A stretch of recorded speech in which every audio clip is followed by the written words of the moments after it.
bit by bit, we make a little bit of progress in the free thought community, in the culture, accepting the fact that we actually do exist. We're living, breathing members of society, and we have a place at the table.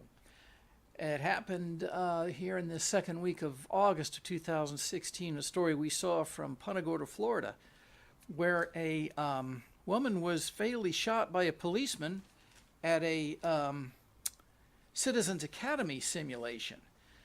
And the chief of the police department down there, whose name is Tom Lewis, stated in a press conference something that got our attention. He said, quote, "If you pray, please pray for the woman's family and for the officers who were involved." It was a tragic accident, but the point being that there's some acknowledgement that everybody doesn't pray, which is refreshing for those of us who are the atheists in this culture, because we're always told that we should, as if the underlying assumption is that we all pray. But this chief of police acknowledges that, no, we don't all pray. Ed Golly with you here on the Atheist Forum. We want to hear from my co-host, Joe Reinhardt. He'll weigh in. Hope you'll stay with us for about a half hour or so as we talk about events of the day and other thoughts on the topic of free thought and atheism. Joe? Well, I think that's just a tiny glimpse. As I said, it's just a small bit, but it's an example of how opinions at large are changing in our favor. We're not automatically dismissed as an abomination or an ogre who does no good, not any, according to the Book of Psalms. And our status as the absolute least trusted ethnic group in the entire United States is little by little beginning to soften. I think we're tied now with rapists, child molesters, and wife beaters. And Muslims. As the least desirable right. political So candidates. Okay, so good. We're gaining, or they're gaining on us. I don't know, whichever way you care to look at it. In any case, it is encouraging. It's sort of an unprompted admission.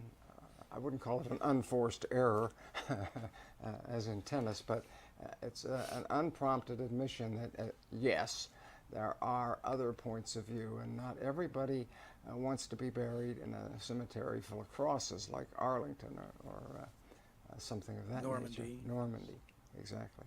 So, and not every highway patrolman in North Dakota wants a cross with his name on it on the side of the highway, which they Yes. proposed to do at one point. So, again, one tiny example of how things are starting to sway in our direction, if not in our favor. It's difficult for us to avoid talking about the election in this year of 2016, of course, that being the presidential election. And I think that we are frequently reminded that one of the most important differences of presidential candidates is the people that they might put on the Supreme Court. As we sit here in August of 2016, there remains one vacancy on the federal Supreme Court, so it's with 8 members and 4 of them liberal and 4 conservative. They can end up really being unable to make final decisions on cases that they hear, and then if the decision is tied, of course, it reverts back to the lower court's decision. And so the one item that caught our attention that we got from Richard Dawkins Society is the fact that a Texas law that involves the restrictions placed on women who want abortions was based on nothing but pure hearsay and nonsense. And so the Supreme Court based its decision in overturning these laws on actually science instead of just what people wanted or what they felt that a majority of the politicians wanted. The science test in the abortion case could be the foundation of leading toward more victories. The Supreme Court rejected Texas' severe restrictions on abortion providers last month. That was in July of 2016.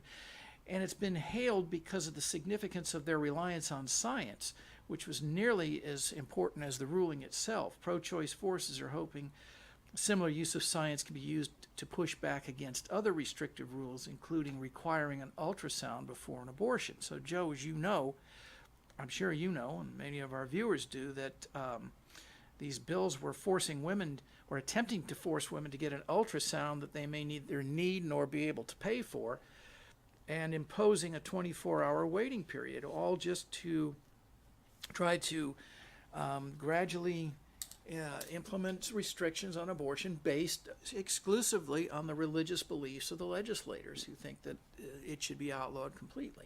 Those are a couple of the better examples, the better known examples of the type of restrictions that the liars for Jesus have attempted to impose on women's rights to their own bodies.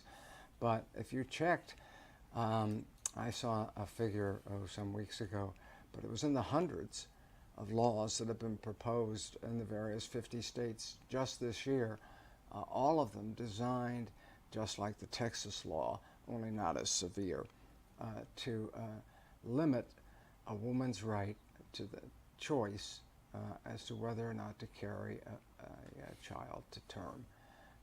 Florida had a passel of them, and many of those have been put on hold for the reasons that you just cited, being the Supreme Court case tossing out the Texas law. And other states have, it's not just, you have to come back several times. They even have phony clinics that are supposed to be objectively counseling women about pregnancies, but they're not. They're sponsored by Right to Lifers. They give no options having to do with abortions. Everything is geared to convincing the woman to carry the child to term. Let me say this about abortion. Nobody is in favor of abortion. I'm opposed to abortion. However, I do not think that it's up to me to decide what other people should do with their reproductive systems. And I think that atheism's a good example. When we do this show, one of the reasons we do it is we hope to persuade more people to come around to our point of view. Okay? The religious side, more often,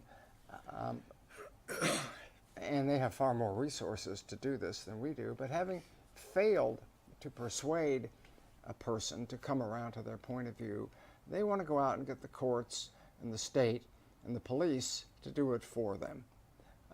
That's something that we have never done. We have asked the courts to protect us from the believers from time to time, the school prayer, things of that sort of thing. But that was not a case where we were attacking religion. We were basically asking to be treated as equal, and that religion should not enjoy any preferential treatment in our government in particular. So, and I think the irony of it is, Joe, that under the false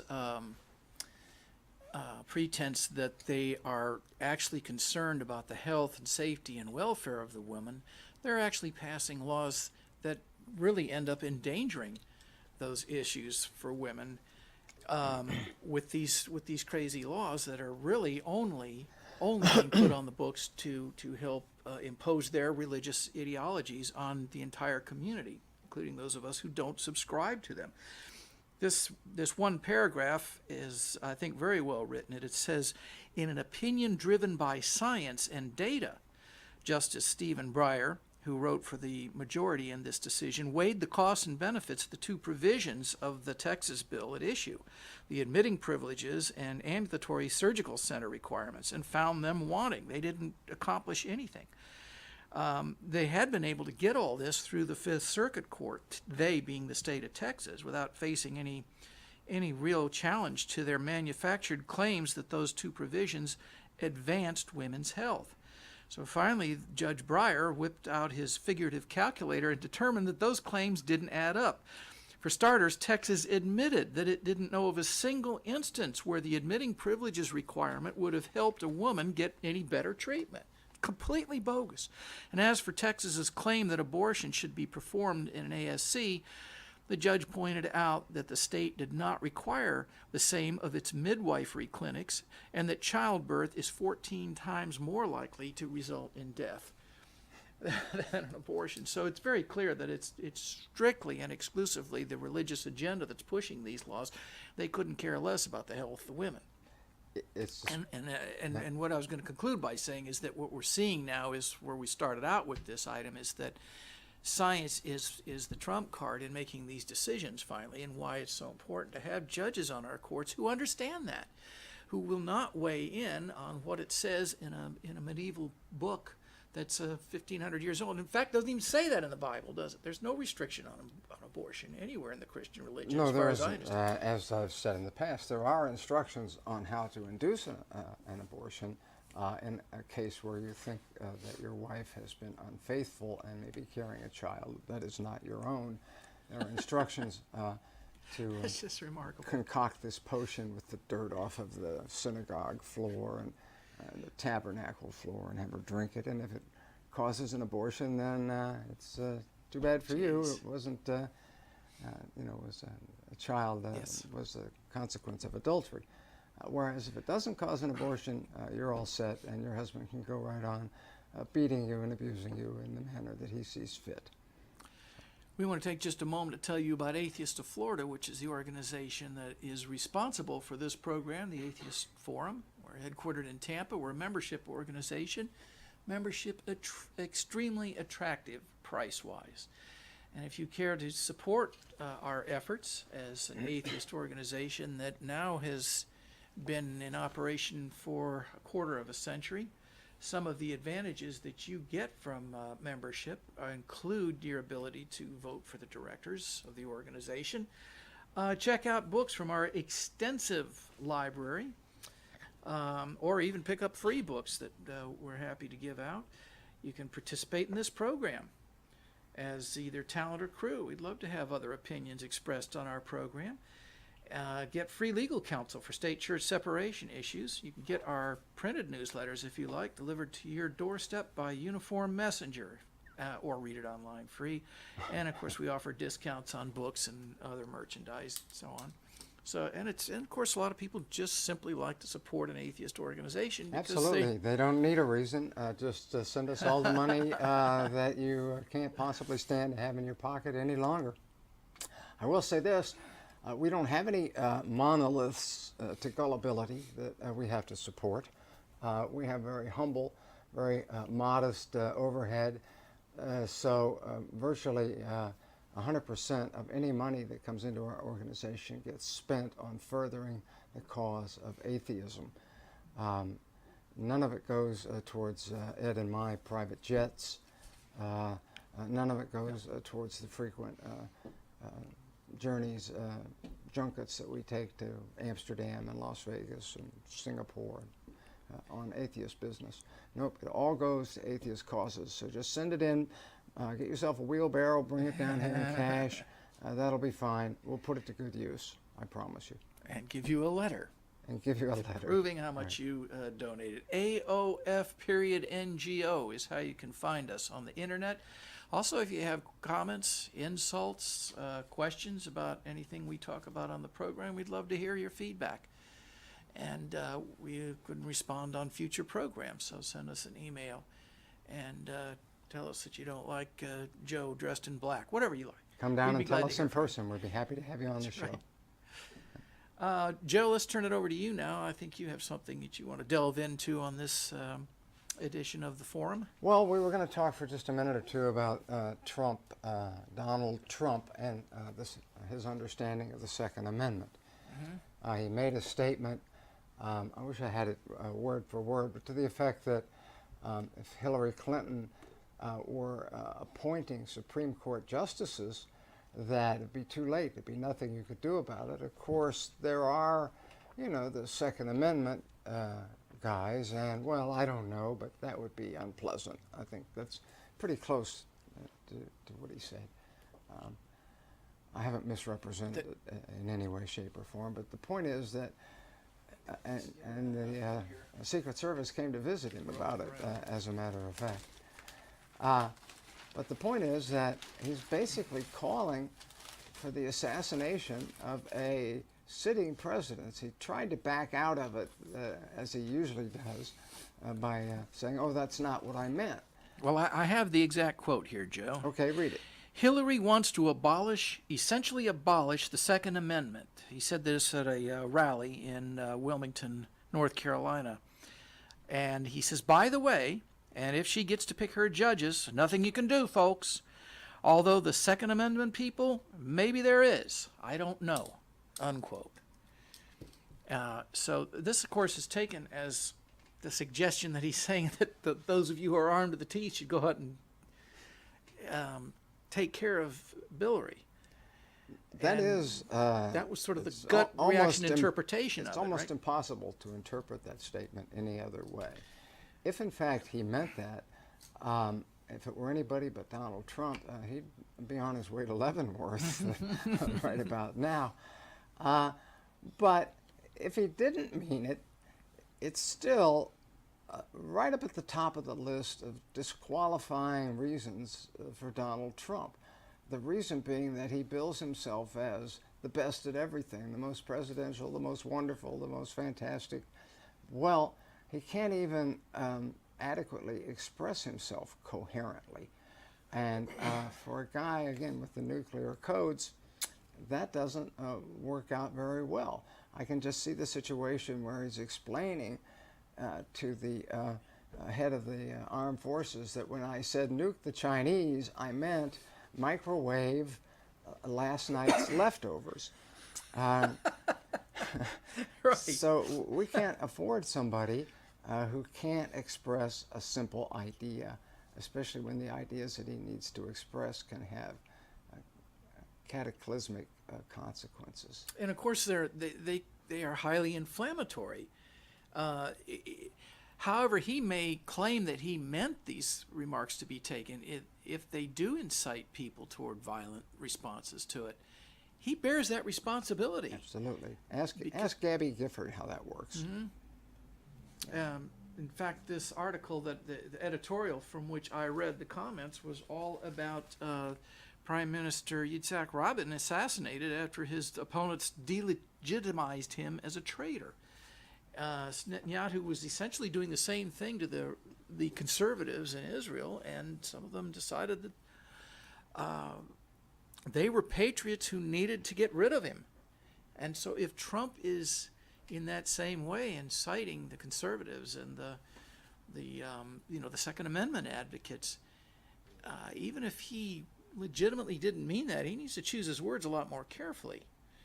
And if he's got 4 years to be making statements like this and then turning around and saying, well, I didn't really mean it, or it meant something other than what I said, it can not only generate catastrophic results within our country, but of course in our relations with the rest of the world, which are not too bad right now, except in the Middle East. But we've restored the relations that we had with our allies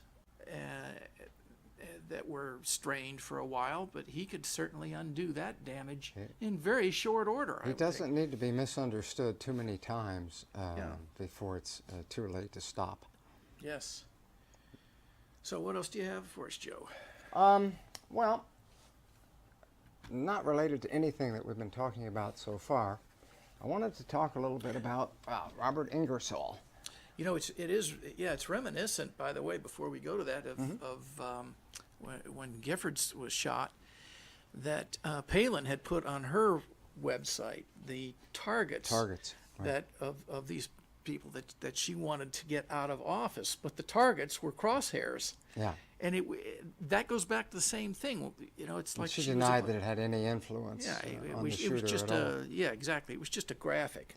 The guy in, was it Northern California, who shot up the Planned Parenthood, specifically said he went there because he had heard about the body parts, which isn't true. So it seems like Mr. Trump would be far more aware of these issues than he's leading us to believe, of the responsibility of his statements. Anyway, I interrupted you. We were moving on to Ingersoll, I believe, weren't we? Yes, we were. Robert Ingersoll, also known as the Great Agnostic, died in 1899. He was the Attorney General for the state of Illinois.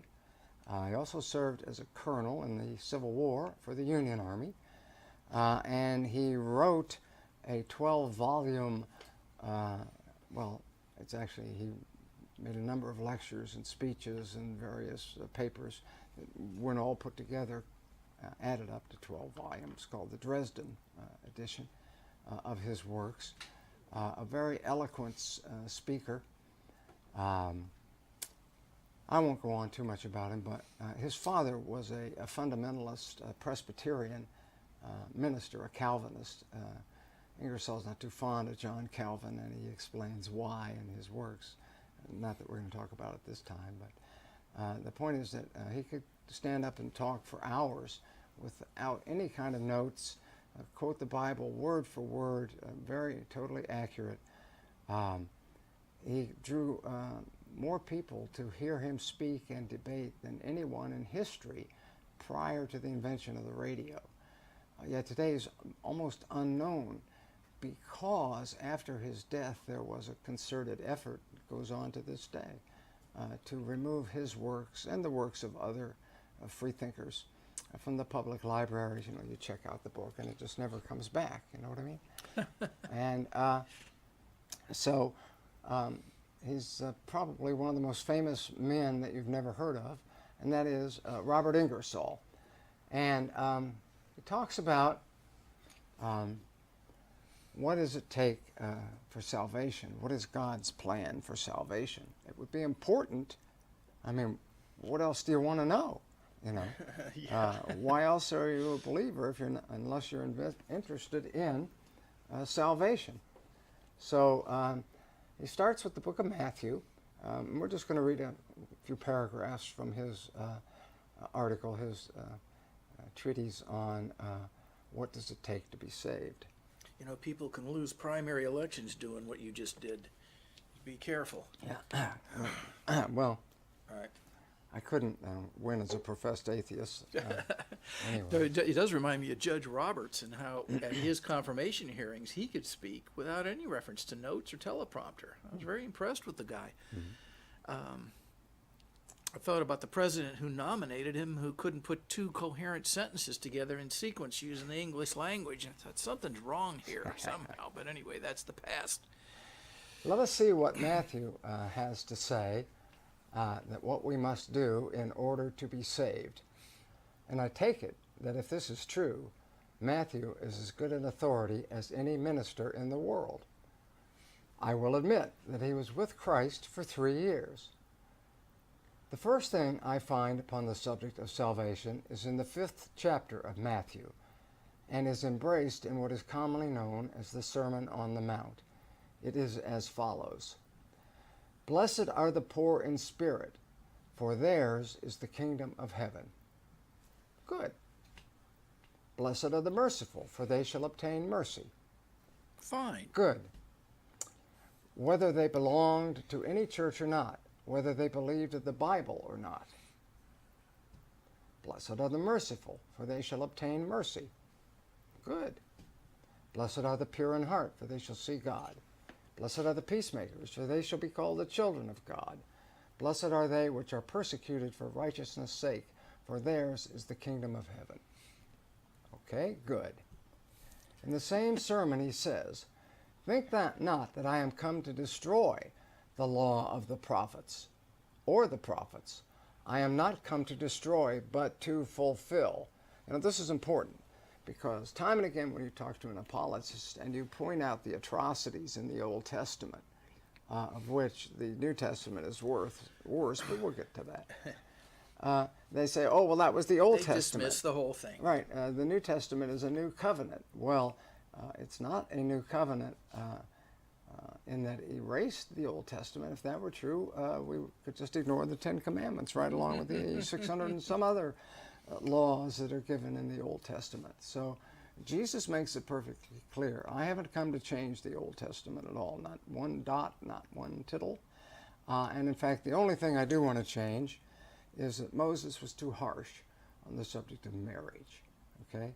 You can't just throw your wife out anymore. The only reason you can divorce now is for adultery, which of course condemned millions of women to unimaginable suffering. Well, for Trump eons believes in ever marriage since. between a man and a woman, and then a man and a younger woman, and Right. then a younger woman. And so, right, so I think he could make the case that he's falling in line with these. He's a these serial yeah. adulterer. Yes. Right. All right, go ahead. Okay. Where was I? Moses, I believe. All right. I have not come to destroy them, I have come but to fulfill. And then he makes use of this remarkable language, almost as applicable today as it was then. For I say unto you, that except your righteousness shall exceed the righteousness of the scribes and Pharisees, ye shall in no wise enter into the kingdom of heaven. Good. So unless you're better than the fakes and the phonies, and the professional liars, and that's not hard to do. All right. In the 6th chapter, I find the following, and it comes directly after the prayer known as the Lord's Prayer. For if ye forgive men their trespasses, your heavenly Father will also forgive you. But if ye forgive not men their trespasses, neither will your Father forgive you your trespasses. I accept the condition. There is an offer. I accept it. If you will forgive men the trespass against you, God will forgive you. I accept the terms. I never will ask any God to treat me better than I treat my fellow men. There is a square promise. There is a contract. If you will forgive others, God will forgive you. It does not say you must believe in the Old Testament, or be baptized, or join a church, or keep Sunday. It doesn't say you need to count beads, or prayer, or pray, or become a nun, or a priest, or that you must preach sermons, or hear them. It says it doesn't say you need to build churches, or fill them. Not one word is said about eating, or fasting, or denying, or believing. It simply says, if you forgive others, God will forgive you. And it must of necessity be true. No God could afford to damn a forgiving man. Suppose God should damn to everlasting fire a man so great and good that he, looking from the abyss of hell, would forgive God. How would a God feel then? That's great stuff. Ingersoll is, his sarcasm cuts very deeply. And he wrote, what, about 6 or 8 volumes? 12. 12, okay. Yeah. He has some other smaller works, but 99% of what he wrote is encompassed in the Dresden collection, which I've seen on eBay for, anywhere from a few hundred up to several $1,000s. Wow, for nice. That set of 12 books. Atheists of Florida, Atheists of Florida doesn't have a collection, but the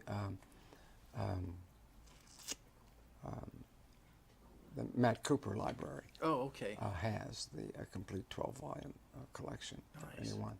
It's also available on the Gutenberg site, on the secular web, and it's available on CD or maybe DVD, the entire 12 volumes as well. I would advise all of our readers viewers, I think you mean to read. Yes, all of our viewers. Thank you. All of our viewers to start reading all 12 volumes right away. Turn off your television set. Turn on your computer. Good idea. Type in the works of Robert Ingersoll and get started right now. You'll be glad you did. Fine. Believe me, in about an hour, you'll know more about religion than 99% of the people who profess to believe it. Which is why they believe it. They don't know what it all is about. That's exactly true. Okay. So, anyway, let's see. With that, I guess we can wrap up for the program. I'm running out of anything? voice. Yes, we will continue to watch this unfortunately short election process with bated breath. I think we have what? I believe we have 3 months, I think. Yeah, and in that time, 3 debates and 1 debate with the vice president candidates. Yeah, unless they Such a shame that Sarah Palin isn't mixed up in that. She'd be a great moderator. Yes, wouldn't she? She did so well on the stand. But anyway, we have all that to look forward to, and then we'll see how things work out come November. And I'm sure we'll have plenty to comment about between now and then here on the Atheist Forum. So we hope you'll join us for some future programs. Invest a little time and see if we can inspire you to maybe send us some feedback on what you think of our programs too. So until we're back again, along with Joe Reinhardt, I'm Ed Golly, reminding you, if the story seems a little too improbable to be true, don't believe it just because somebody wrote it down. Make them prove it.